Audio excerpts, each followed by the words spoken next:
Hello friends, welcome to Fast Mind Law Academy. मैं हूं doctor Sarfaraz और आज की सीरीज में एक ऐसा टॉपिक आपके सामने लेके आया हूं जो आपके लिए कोई भी एग्जाम होगा उसमें बेहद कारगर होगा, हेल्पफुल होगा। वो लेटेस्ट जजमेंट जो ना केवल आपके एग्जाम में हेल्प करेंगे और अदरवाइज आपकी नॉलेज को भी इंप्रूव करेंगे, उसमें वृद्धि करेंगे, उसे बढ़ाएंगे।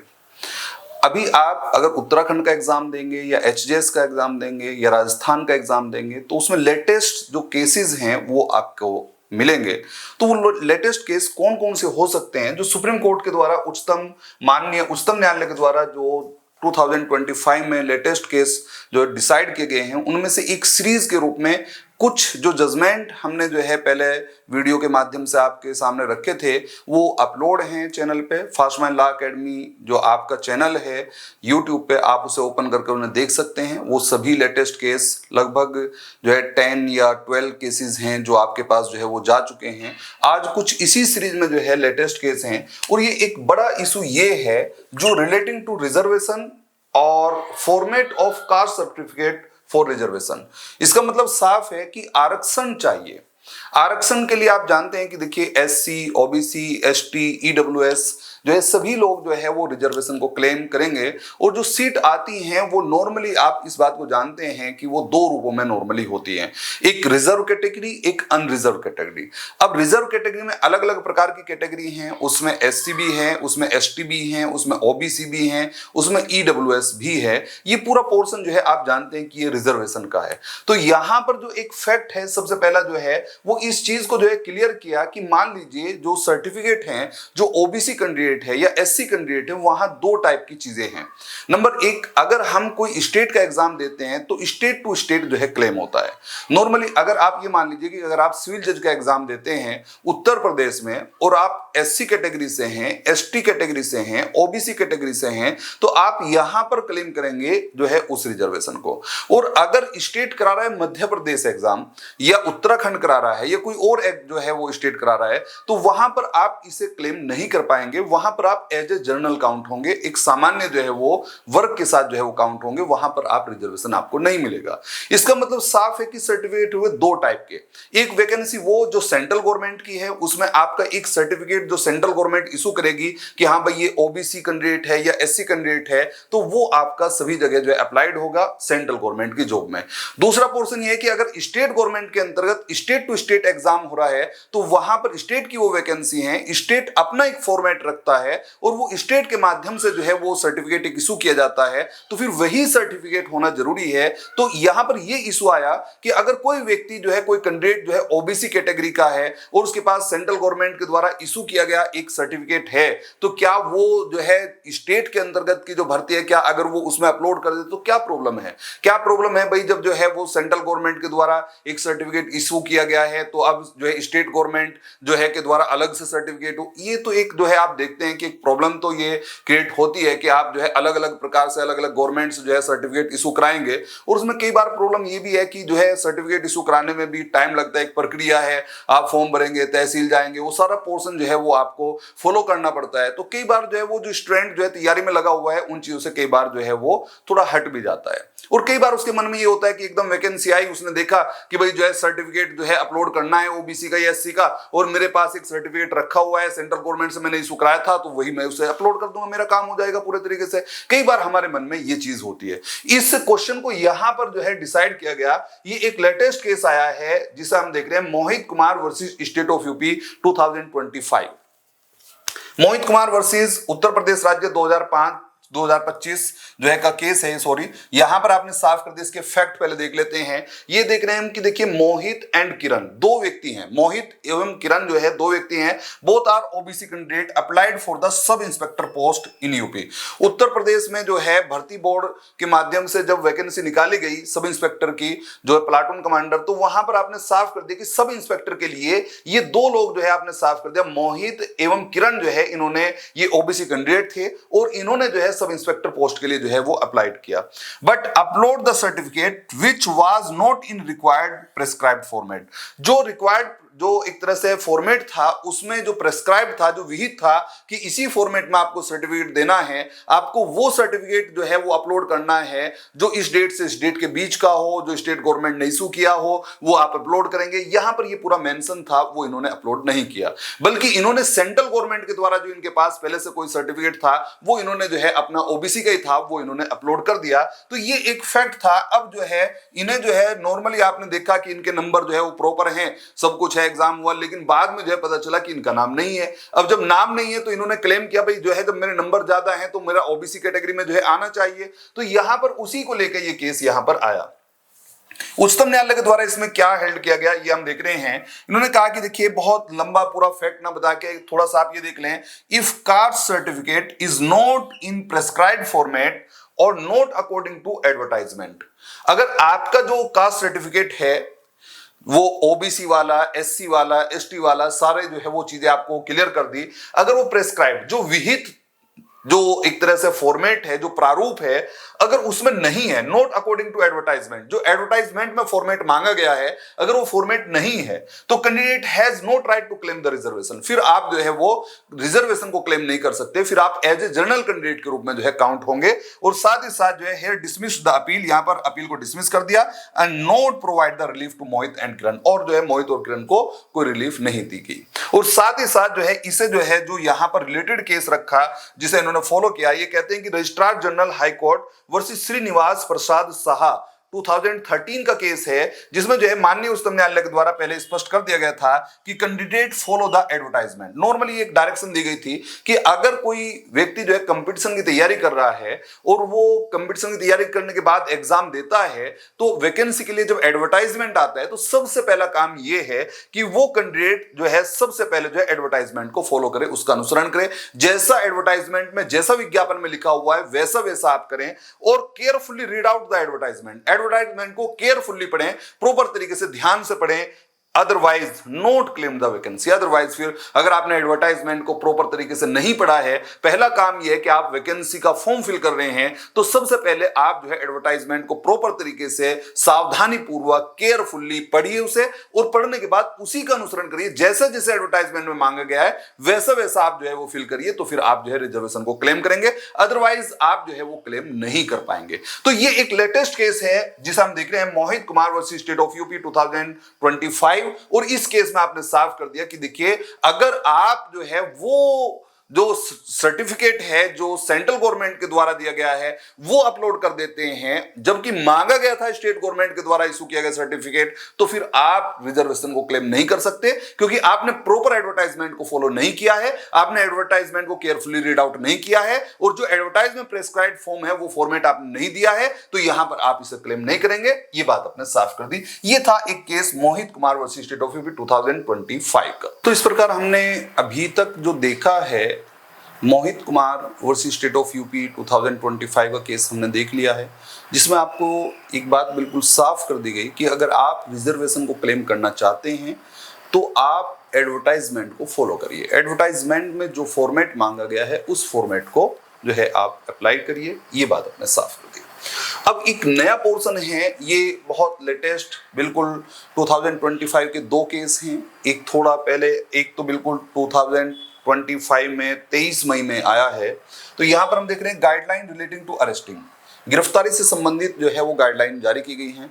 कई बार ये इशू जो है वो आते रहते हैं कि भाई पुलिस अधिकारी आए और से जो है वो अरेस्टिंग कर ली, अरेस्टिंग के ग्राउंड नहीं बताए। कई बार तो ये क्वेश्चन आता है कि भाई ये ग्राउंड हैं कहाँ।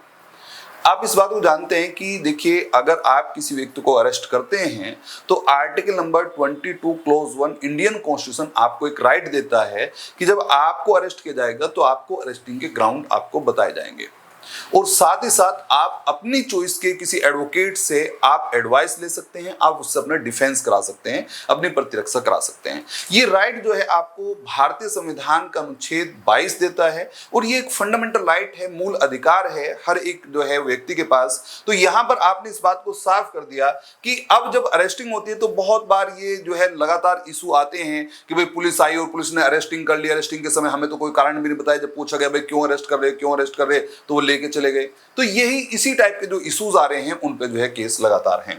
पहला एक जो इशू है वो है Vihaan Kumar versus state of Haryana 2025।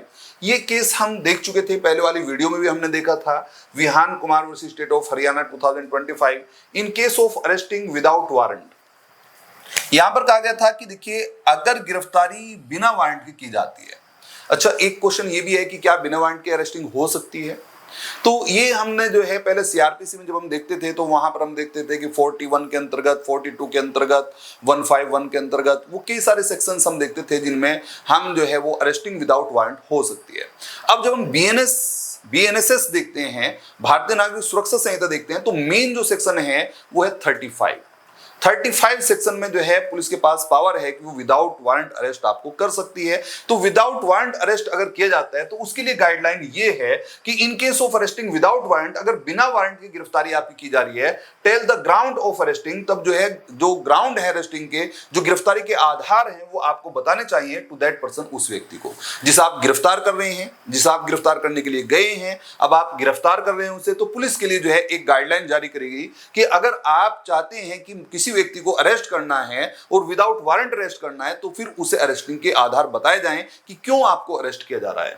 Otherwise it will be a वोलेशन of article 21 and 22। केवल 22 का वोलेशन नहीं होगा बल्कि राइट टू लाइफ का भी ये वोलेशन हो जाएगा, है ना। जो आपने साफ कर दिया कि आर्टिकल 21 के अंतर्गत जो है जीवन जीने का भी अधिकार है, प्राण और दैहिक स्वतंत्रता, है ना, पर्सनल लिबर्टी का भी राइट है। इसका मतलब साफ है कि जब आप अरेस्ट करेंगे तो पर्सनल लिबर्टी उसकी वोलेट हो जाएगी। तो आर्टिकल नंबर 21 का भी वोलेशन हो जाएगा, आर्टिकल नंबर 22 क्लोज 1 को तो आप वोलेट कर ही देंगे बिल्कुल। तो इसका मतलब साफ है कि अगर आप जो है ऐसा करते हैं, अगर आप अरेस्टिंग कर लेते हैं, विदाउट वारंट अरेस्टिंग करते हैं और आप उसे कम्युनिकेट नहीं करते, उसे ग्राउंड्स नहीं बताते हैं, तो फिर इसका मतलब साफ है कि ये वोलेशन हो जाएगा। आपकी जो अरेस्टिंग है वो नल एंड वॉइड हो जाएगी, क्योंकि आपने आर्टिकल नंबर 21 और 22 को जो है फॉलो नहीं किया है, उसका अनुसरण नहीं किया है। ये एक केस हम देख चुके थे, Vihan Kumar versus state of Haryana 2025 का केस था। इसमें गाइडलाइन जारी की गई थी कि जब आप अरेस्टिंग करें तो ये नियम जो है आप फॉलो करें, इन रूल्स को आप फॉलो करें। अब जो दूसरा पोर्शन है ये बिल्कुल लेटेस्ट है, तो ये भी 2025 का, लेकिन ये और लेटेस्ट हो गया। ये कह रहे हैं कि देखिए Kashi Reddy Upendra Reddy versus state of Andhra Pradesh, AP का मतलब आंध्र प्रदेश, 23 मई 2025 में सुप्रीम कोर्ट का जजमेंट है। ये केस आया, यहां पर दरअसल व्यक्ति को अरेस्ट कर लिया गया और जब उसे अरेस्ट किया गया तो अरेस्टिंग के बाद उससे पूछा गया, जब उसने जो है कोर्ट में अरेस्टिंग के अगेंस्ट जो है वो पिटिशन दायर की, तो उससे पूछा गया कि भाई क्या आपको पुलिस ने अरेस्ट किया था? तो हाँ जी मुझे अरेस्ट किया था। तो क्या क्या प्रॉब्लम है जी? मुझे अरेस्टिंग के ग्राउंड भी नहीं बताए गए, मुझे अरेस्ट करके ले आए। तो भाई अरेस्टिंग कैसे हुई थी? तो उसने कहा जी वारंट के साथ। क्या वारंट था? कोई वारंट इशू था, हुआ था कि हाँ जी वारंट के जो है साथ मेरी गिरफ्तारी हुई थी। तो इसका मतलब साफ है कि अब यहाँ पर दो टाइप से जो है पोर्शन आए, दो नियम आपने बताए। पहला एक नियम, if arresting made with warrant, अगर वारंट के साथ गिरफ्तारी हुई है, इसका मतलब मजिस्ट्रेट साहब ने कोई वारंट जारी किया था, इशू किया था, और जब वारंट इशू हो गया उसके बाद उस वारंट के अकॉर्डिंग आपको अरेस्ट किया गया, तो उस वारंट में सारे ग्राउंड्स लिखे हुए हैं, सारी चीजें लिखी हुई हैं, आपका नाम, आपका एड्रेस, आपका रीजन, वो सब आपके लिखे हुए हैं, सारी चीजें हैं। तो आपने कहा इफ जो है arresting made with warrant then no obligation upon the police, फिर जो है पुलिस के ऊपर कोई दायित्व नहीं है, कोई भार नहीं है to communicate the separately ground of arresting, कि वो फिर से दोबारा अलग से आपको गिरफ्तारी के आधार बताए, इससे बताने की दोबारा जरूरत नहीं है, उनके ऊपर कोई ऑब्लिगेशन नहीं है। अगर वारंट के साथ आपकी अरेस्टिंग हुई है, वारंट इशू हुआ था, उसके अनुसार आपकी गिरफ्तारी हुई है, तो फिर से आपको अलग से जो है वो कम्युनिकेट करना, ग्राउंड्स बताना जरूर नहीं होगा, not violate the provision of article 21 and 22। और अगर इस प्रकार से जो है वारंट के अनुसार आपकी गिरफ्तारी हुई थी, तो फिर आर्टिकल 21 और 22 वॉयलेट नहीं होते हैं, जैसा कि आप क्लेम कर रहे हैं, क्योंकि वहां पर सेपरेटली आपको कम्युनिकेट करना जरूरी नहीं होता है, क्योंकि वारंट में सारी चीज जो है राइट डाउन है, सब कुछ लिखा हुआ है। तो वो वारंट के अनुसार जो है पुलिस जो है उसे आप फॉलो कर रही है और आपकी अरेस्टिंग कर रही है, तो यहां पर जो है कम्युनिकेट करना सेपरेटली जरूरी नहीं है। ये एक गाइडलाइन आपने इशू कर दी। और फिर दूसरी बात कहा, लेकिन if arresting made without warrant, लेकिन अगर अरेस्टिंग बिना वारंट की जा रही है, then necessary to communicate of the ground of arresting, otherwise violation of article 21 and 22। और अगर आप अरेस्टिंग बिना वारंट के करते हैं, तो फिर ये आवश्यक हो जाता है, नेसेसरी हो जाता है कि आप कम्युनिकेट करें अरेस्टिंग के ग्राउंड्स को अन्यथा जो है आर्टिकल 21 और 22 जो है वॉयलेट हो जाएंगे, उल्लंघन हो जाएगा और जो है आपकी गिरफ्तारी अवैध हो जाएगी। तो यहां पर जो मेन पोर्शन था वो ये वाला पोर्शन था। इस वाले पोर्शन में यहां पर अरेस्टेड पर्सन को कोई जो है रिलीफ नहीं दिया गया।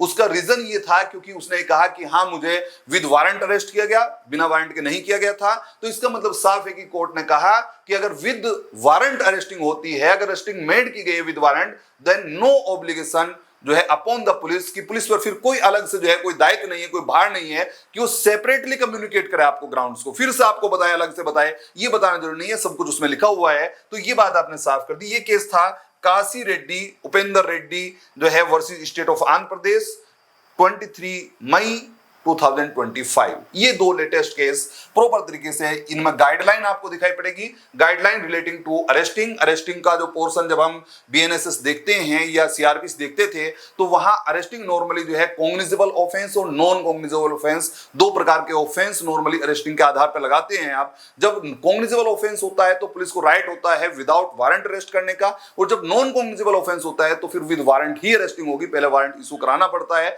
और उसके सेक्शंस जो है वो बीएनएसएस के अंतर्गत दिए गए हैं। जब हम बीएनएसएस की जब क्लास चलाते हैं तब जो है उसे प्रॉपर तरीके से देखेंगे। हाँ, एक बात और आपको क्लियर कर दूं कि हमारे यहाँ जो ऑफलाइन और ऑनलाइन दोनों क्लासेस हैं, एपीओ के लिए स्पेशल बैच जो है वो स्टार्ट होंगे और वो अभी जो है लगभग 10 जून या 11 जून से स्टार्ट हो जाएंगे। इवनिंग जो है वो क्लासेस के रूप में, जो ऐसे एडवोकेट्स हैं जो अपने आप में प्रैक्टिस करते हैं प्रॉपर तरीके से, उन्हें समय नहीं मिलता है, वो शाम के समय जो है जिससे बैच को ज्वाइन कर सकें। एपीओ का स्पेशल बैच जो है वो स्टार्ट होगा शाम में, इवनिंग में लगभग 5 बजे से जो है वो स्टार्ट किया जाएगा। तो ये हम देख रहे हैं कि देखिए गाइडलाइन जो है वो इन दो केसेस में जो है Vihaan Kumar versus state of Haryana 2025 और अब latest Kashi Reddy Upendra Reddy versus state of Andhra Pradesh 2025 का जो है केस, हमने दोनों केस देख लिए। दो केस हम जो है वो रिजर्वेशन के सर्टिफिकेट के आधार पर हम देख चुके थे। अब दो केस हमने जो है हमने देख लिए गाइडलाइन रिलेटिंग टू अरेस्टिंग। ये दो केस यहां पर हमने देखे। अभी तक जो वीडियो में हमने देखा है 4 केसेस हम देख चुके हैं। अब ये नेक्स्ट जो केस हम देख रहे हैं ये एक नया टॉपिक है और एक लेटेस्ट टॉपिक है। अभी तक जो हमने देखा है कि देखिए अगर आप पॉक्सो एक्ट जिसे आप देखते हैं प्रॉपर तरीके से, आप जानते हैं protection of children from the sexual offences act जो 2012 है, उसके अंतर्गत अगर कोई ऐसी लड़की है जिसकी एज जो है वो एक तरह से नाबालिग है, उसके साथ कोई रेप होता है तो वहां पर पॉक्सो एक्ट के अंतर्गत कार्रवाई की जाती है। अब यहाँ पर ये एक ऐसा केस है जो बिल्कुल अलग तरीके से, जिसमें जो है ऐसा दिखाई पड़ रहा है कि लॉ को प्रॉपर तरीके से फॉलो ना करके बल्कि मॉरलिटी को फॉलो किया गया हो, जिसमें कहा गया हो कि न्याय होना चाहिए। विधि का जो है पोर्शन ये नहीं है कि केवल विधि के अनुसार ही कार्य किया जाए, विधि के अनुसार जो है जस्टिस दिखाई पड़ना चाहिए, न्याय होना चाहिए। तो ये वो केस है जिसमें इस बात को दिखाई पड़ा कि अगर जो विक्टिम है उसे न्याय देने का हमारा काम है, ये नहीं है कि हम विधि को फॉलो करने के चक्कर में बिल्कुल जो है वो न्याय ना दें। तो ये वो केस है, इसके अंतर्गत हम देख रहे हैं ये जो केस है relating to POCSO, relating to rape with 13 year girl.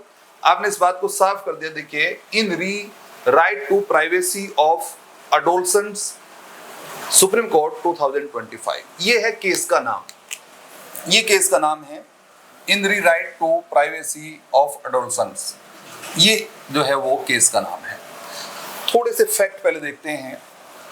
यहां पर एक 13 ईयर की एक गर्ल है, एक लड़की है और वो किसी लड़के से जो है प्यार करती है। उस लड़के की जो एज है वो लगभग जो है 25 से ऊपर है।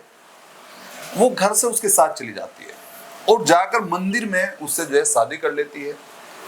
लड़की की माँ लड़के के विरुद्ध उसके खिलाफ पॉक्सो में एफआईआर दर्ज कराती है। पुलिस लड़के को जेल भेज देती है और लड़की को उसके घर भेज देती है। इस बीच लड़की वापस लड़के के घर आ जाती है, जो गिरफ्तार हुआ उसी के घर, जो उसका अब हस्बैंड है, जो उसका पति है, जिसे जेल भेज दिया गया उसी के घर आ जाती है। और इस मध्य में जो है उसे जो उसका हस्बैंड है, जो लड़का है जिसे जेल भेजा गया, उसे 20 वर्ष का कारावास भी ट्रायल कोर्ट के द्वारा दे दिया जाता है। और आपने साफ कर दिया कि देखिए यहाँ पर जो है इस बीच में जो है जो लड़की है वो प्रेग्नेंट थी, तो उसके एक लड़की और हो जाती है। अब हाई कोर्ट ने यहाँ पर जो है वो इसे हालांकि जो एक्विट किया था, और एक्विट करते हुए कहा था कि जो अडोल्सन है, जो टीन एज गर्ल हैं, जो टीन एज वुमेन्स हैं, उन्हें अपनी सेक्सुअल डिजायर को कंट्रोल करना चाहिए। ये एक कमेंट आया था जिस पर काफी जो है वो शोर हुआ था, जिसपे जो है एक तरह से विवाद रहा था, और इसके बाद जो सुप्रीम कोर्ट ने जो है सुमोटो संज्ञान लिया था। तो ये पोर्शन जो है ये एक फैक्ट थे। फैक्ट नॉर्मली ये थे कि जो एज है लड़की की वो केवल 13 वर्ष की है, 13 ईयर की है, और जो लड़की की एज है वो ज्यादा है, और दोनों में जो है वो शादी उन्होंने कर ली, सेक्सुअल जो है वो एक तरह से एक्टिविटी में आ गए, सेक्सुअल जो एक तरह से इंटरकोर्स है वो हो गया है। तो उसके बाद जो है जो लड़का है उस पर पॉक्सो एक्ट के अंतर्गत कार्रवाई करते हुए उसे 20 वर्ष की जो है वो कारावास की सजा हो जाती है। अब ऐसी दशा में लेकिन लड़की जो है वो लड़के के घर ही जा जाती है, लड़की लड़के के साथ ही रहना चाहती है, लड़की उसे रिलीज कराना चाहती है। इसी बीच में लड़की के जो घर वाले हैं, जो उसके माता पिता हैं, भाई बहन हैं, वो उसे जो है उनसे वो अपना रिश्ता जो है उससे जो है जो रिलेशन है वो समाप्त कर लेते हैं। वो कहते हैं हमारी तरफ से अब इसका कोई रिलेशन नहीं है, वो उसे किसी प्रकार से कोई प्रोटेक्शन नहीं देते हैं। दूसरी तरफ जो लड़का है उसकी भी जो फैमिली है वो बिल्कुल जो है गरीब है, वो उनके पास जो है वो कोई ऐसे साधन नहीं है कि उसे प्रोटेक्ट कर सके। अब ऐसी दशा में जो लड़की है और उसके एक बेबी है, उसका भी एक छोटा बच्चा है, वो जो है उसे प्रोटेक्ट करना चाहती है और वो अपने हस्बैंड को जो है वो रिलीज कराना चाहती है। तो यहां पर जो है कंडीशन नॉर्मल एक तरीका तो ये है कि अगर रेप की एफआईआर दर्ज हुई है, रेप हुआ है, क्योंकि एज जो है वो 13 ईयर है, तो कंसेंट की कोई वैल्यू बनती नहीं है, तो लायबिलिटी बनेगी, और लायबिलिटी बनेगी इसका मतलब जो है कन्विक्शन होगा। कन्विक्शन के बाद जो है वो एक तरह से आपने जो है इस बात को साफ कर दिया कि वहां पर उसे कन्विक्ट होना चाहिए। लेकिन यहां पर ऐसा दिखाई पड़ रहा है कि जो है मोरलिटी को कोर्ट ने फॉलो किया। कोर्ट ने ये कहा कि हाँ, ये तो नहीं कह सकते, प्रोविजन जो है, प्रोविजन तो यही है कि अगर 13 ईयर की गर्ल है और उसके साथ जो है वो कोहैबिटेशन हुआ है, भले चाहे उसकी सहमति भी हो, भले चाहे उसने शादी भी कर ली हो, अगर आप अपनी पत्नी से भी जो है वो इस तरह का सेक्सुअल इंटरकोर्स करते हैं और उसकी एज 18 वर्ष से कम है, तो वो भी रेप में जा सकता है, वो भी रेप में चला जाएगा। तो नॉर्मली ये कहा गया कि ये तो 13 ईयर की गर्ल है, तो इसका मतलब साफ है कि ये तो रेप तो है। ऐसा तो नहीं है कि उसने रेप नहीं किया, रेप तो है, ये रेप की तो अंतर्गत आ रहा है। लेकिन दूसरा एक पोर्शन है कि जो वुमन है, उस लड़की है, लड़की का कहना ये है कि उतना ज्यादा एग्रीव्ड में जो है इस चीज से नहीं हूं कि मेरे साथ रेप हुआ, बल्कि एग्रीव्ड इस चीज से हूं जो लीगल सिस्टम है, जो मैंने जो है वो छोटी छोटी चीजों के लिए पैसा खर्च करना पड़ रहा है। वकील को जो है, एडवोकेट्स को अलग चार्ज किया जा रहा है, मुंशी को अलग चार्ज किया जा रहा है, किसी से रिपोर्ट ली जा रही है वो अलग दी जा रही है, जेल में किसी से मिलना है तो अलग जो है रिपोर्ट जो है वो एक तरह से पैसा जा रहा है, हर छोटी छोटी चीजों के लिए पैसा जा रहा है। उसने पूरा एक पोर्शन अपना रखा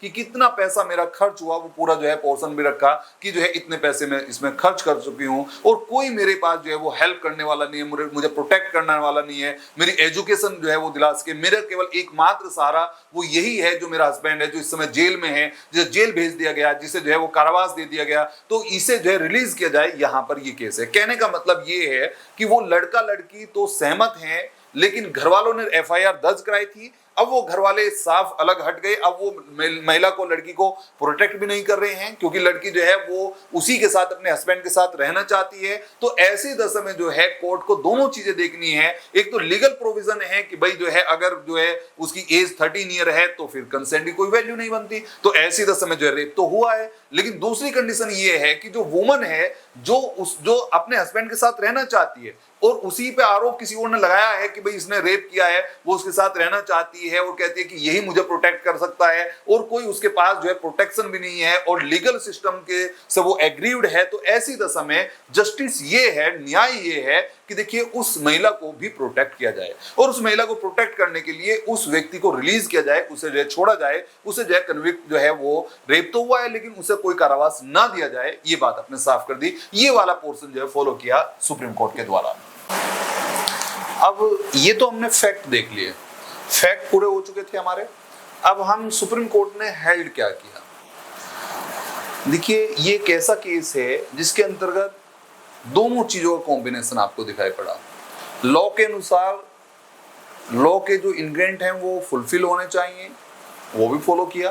भाई अगर एज आपकी पूरी नहीं है, कंसेंट नहीं मानी जाएगी फिर आपकी, और उसे रेप ही काउंट किया जाएगा। लेकिन दूसरी तरफ जो है एक जस्टिस, एक न्याय को देखा गया। वो वुमन जिसके अब एक बच्ची भी है, जिसे कोई और प्रोटेक्ट करने वाला नहीं है, सभी लोग उसका साथ छोड़ चुके हैं, वही एकमात्र व्यक्ति है उसका सहारा, जो उसका हस्बैंड भी है और जो जेल के अंदर भी है। तो यहां पर आपने साफ कर दिया कि जस्टिस के रूप में यह कहा गया कि देखिए उस व्यक्ति को रिलीज भी किया जाए। तो इसका मतलब साफ है कि सुप्रीम कोर्ट ने हेल्ड किया कि offence of rape is committed, जो रेप का अपराध है, जो बलात्संग का अपराध है, वो तो किया गया है। कॉन्स्टिट्यूट अ कमेटी, एक कमेटी का गठन किया गया जो इसकी जांच करे। 3 सदस्यों की कमेटी थी, उसने अपनी रिपोर्ट दी। जो रिपोर्ट आई कमेटी की वो थी कि भाई लड़की जो है वास्तव में एग्रीव्ड है और उसे जो प्रोटेक्ट कर सकता है, उसका जो एकमात्र सहारा है वो केवल उसका पति है, वो व्यक्ति है जिसके ऊपर ये आरोप है रेप का। Victim is more aggrieved from the legal system. ये भी आया कि जो वुमन है, जो लड़की है, जो गर्ल है, जो विक्टिम है, वो ज्यादा एग्रीव्ड जो है वो लीगल सिस्टम से है। जो लीगल सिस्टम है जिसमें पेंडेंसी है, जिसमें एक्सपेंसेस हो रहे हैं, छोटी छोटी कॉपी लेनी है तो उसके लिए पैसा जा रहा है, मुंशी के लिए पैसा जा रहा है, आपको जो है जहां से भी कॉपी लेनी है वहीं पे पैसा जा रहा है। तो वो पूरा पैसा जो है लड़की ने अपना पूरा खर्च दिखाया, 2 लाख 2.5 लाख जितने भी जो है पैसे उसने दिखाए, वो पूरा पोर्शन दिखाया। उसने दिखाया कि लीगल सिस्टम से वो ज्यादा एग्रीव्ड है, उससे जो है वो उसे प्रॉब्लम हुई। सुप्रीम कोर्ट ने कहा कि देखिए use the power of article 142, अनुच्छेद 142, भारतीय संविधान के अनुच्छेद 142 की जो पावर है, जो शक्ति है, उसे फॉलो किया माननीय उच्चतम न्यायालय के द्वारा। और rape is committed by the accused. एक बात ये तय की कि रेप तो हुआ है, रेप तो ऐसा नहीं है कि रेप नहीं हुआ है, बट नॉट सेंटेंस्ड, परंतु उसे दंड नहीं दिया गया। ये पहला एक ऐसा मामला है जिसमें जो है ये भी माना गया कि हाँ अपराध किया है लेकिन दंड नहीं दिया गया है, कोई पनिशमेंट नहीं दिया गया है और यहाँ पर रिलीज करने का आदेश दिया गया। और एंड स्टेट को एक डायरेक्शन दी गई, डायरेक्ट किया गया कि स्टेट प्रोटेक्ट द गर्ल, जो है लड़की को जो है वो जो स्टेट है, जो राज्य है, वो प्रोटेक्ट करें, संरक्षण करें। अगर वो एजुकेशन लेना चाहती है या एनी अदर तरीके से जो भी चार्जेस जो हैं उसके हों एजुकेशन में, मेडिकल में, वो सारे के सारे जो है वो उनका जो खर्च है वो वहन करे स्टेट गवर्नमेंट। इसका मतलब साफ है कि स्टेट उसे प्रोटेक्ट करे। तो ये एक केस है जिसका नाम है इन re right to privacy of अडोलसेंट्स। आपने साफ कर दिया कि यहां पर ये केस है वर्ष 2025 में सुप्रीम कोर्ट का केस है जिसमें कहा गया कि देखिए रेप हुआ है लेकिन जो है उसे सेंटेंस नहीं दिया गया, कोई दंड नहीं दिया गया, कारावास में नहीं भेजा गया, बल्कि उसे रिलीज कर दिया गया। ये एक पॉक्सो के साथ जुड़ा हुआ एक लेटेस्ट केस है जो आने वाले समय में जो है जस्टिस को और ज्यादा जो है वो प्रॉपर तरीके से जो है प्यूरिफाई करेगा सारी चीजों को और इस बात को दिखाएगा कि देखिए केवल एलिमेंट्स के फुलफिल होने पर आप जो है पनिश ना करें, बल्कि ये भी देखें कि जो है सिचुएशन क्या है, स्थिति क्या है, जस्टिस क्या है, जस्टिस को फॉलो करें। केवल ये नहीं है कि भाई इंग्रेडिएंट पूरे नहीं हो रहे हैं तो बिल्कुल एकदम जो है क्लर्क की तरह पूरे तरीके से आप जो है उसे जो है वो जेल भेज दें। आप जो है नियमों को भी फॉलो करें और साथ ही साथ न्याय को भी देखें, क्या न्याय उन चीजों से हो रहा है नहीं हो रहा है। तो यहाँ पर जो है न्याय को पूरे तरीके से जो है वो फॉलो किया गया है, मोरलिटी को भी फॉलो किया गया है, जस्टिस को फॉलो किया गया है और लॉ के इंग्रेडिएंट को पूरा करते हुए उसे फॉलो किया है। आर्टिकल 142 के प्रोविजन को जो है फॉलो करते हुए यहाँ पर जो है पोर्शन को एक्सेप्ट किया गया है। अब कुछ लोगों का ये पोर्शन है ये कि जी इससे जो है वो एक बड़ी प्रॉब्लम क्रिएट हो जाएगी, एक नई व्यवस्था शुरू हो जाएगी, जितने भी एज के जो है टीन एज की जो लड़कियां हैं लड़के हैं वो आपस में साथ रहेंगे तो फिर वो यही कहेंगे जी यही हमारा जो है सहारा है और आने वाले समय में एक नई समस्या। देखिए वो क्या होगा ये एक अलग बात है, हर एक केस की अपनी एक सर्कमस्टांसेस है, एक परिस्थितियां हैं, कोर्ट ने उसमें उसे जजमेंट दिया है और ये जजमेंट जो है क्या अपने आप में जो है वो दूसरे जो कोर्ट है क्या उससे मानने के लिए बाध्य होंगे। अगर रेशियो डिसिडेंडाई का पोर्शन होगा तो मानने के लिए बाध्य है। आर्टिकल 141 कहता है कि उच्चतम न्यायालय का जो निर्णय है वो बाकी न्यायालय में बाध्यकारी होगा, वो एज ए लॉ जो है फॉलो किया जाएगा। लेकिन लॉ की सारी जो चीजें हैं वो एक तरह से जो जजमेंट की सारी चीजें हैं वो अनुसरण में नहीं होती, उसमें देखा जाता है वो पार्ट जो रेशियो डिसिडेंडाई का पार्ट हो उसे आप अप्लाइड करते हैं, उसे आप लागू करते हैं। तो ये वो केस है जिसके अंतर्गत जो है वो यहाँ पर पोक्सो एक्ट के अंतर्गत जो है 13 ईयर की जो गर्ल है उसके साथ जो है जो रेप हुआ था वहां पर जो एक्यूज्ड है उसे पूरे तरीके से रिलीज कर दिया गया, कोई सेंटेंस नहीं दिया गया। इस तरीके से सभी लेटेस्ट केसेस हमने जो है इसमें देख लिए हैं। Thank you.